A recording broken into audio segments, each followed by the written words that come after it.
3 Sains Komputer Language Translator. Benda tu language translator. Jadi tengok ni, bahasa komputer tak sama dengan bahasa manusia. Oleh sebab itu, kita perlukan penterjemah untuk convert bahasa kita manusia ni kepada bahasa komputer ataupun robot supaya dia faham. Macam biasa analogi, dalam dunia teknologi hari ini, robot dia hanya faham bahasa binary code, iaitu 0, 1, 0 tu off dan 1 tu on. Jadi apa-apa isyarat yang kita keluarkan mesti dalam 0101 0001 supaya robot ataupun teknologi tu boleh bergerak mengikut kehendak kita. Oleh sebab robot dia faham bahasa dia je dan kita faham bahasa kita, macam contoh Melayu, Cina, English, India, semua tu, kita terbitnya satu tim yang dipanggil sebagai team translator. Dalam team translator ni, dia ada 3 main karakter, iaitu pertama, assembler, interpreter dan compiler. Jadi assembler, tugas dia simple.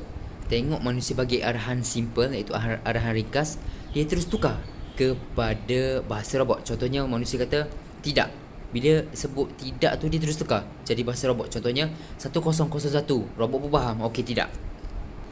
Secara ringkas, dia terjemah bahasa manusia kepada bahasa mesin ataupun dalam buku kata assembler language.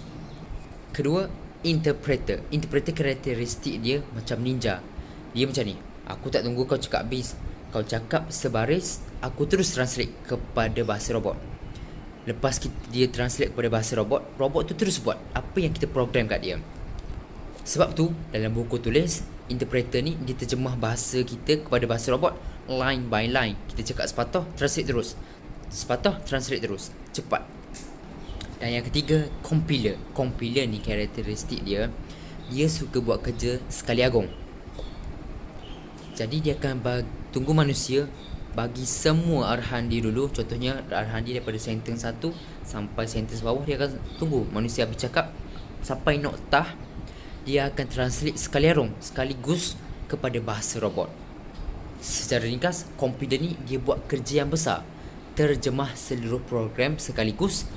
Lepas dia terjemah seluruh program sekaligus, barulah robot ataupun teknologi tu mula bergerak. Jadi ketiga-tiga orang tadi tu, itulah dinamakan sebagai team translator ataupun language translator.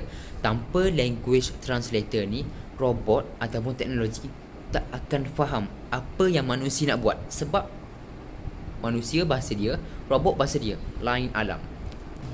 Jadi in a nutshell, secara rangkumannya, assembler translate arahan pendek, compiler dibaca semua dulu, baru dia translate sekaligus, dan last sekali interpreter translate satu baris demi satu baris, baru robot bertindak.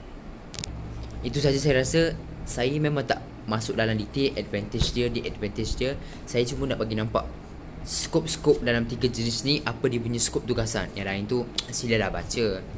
Noktah belum apa bosku.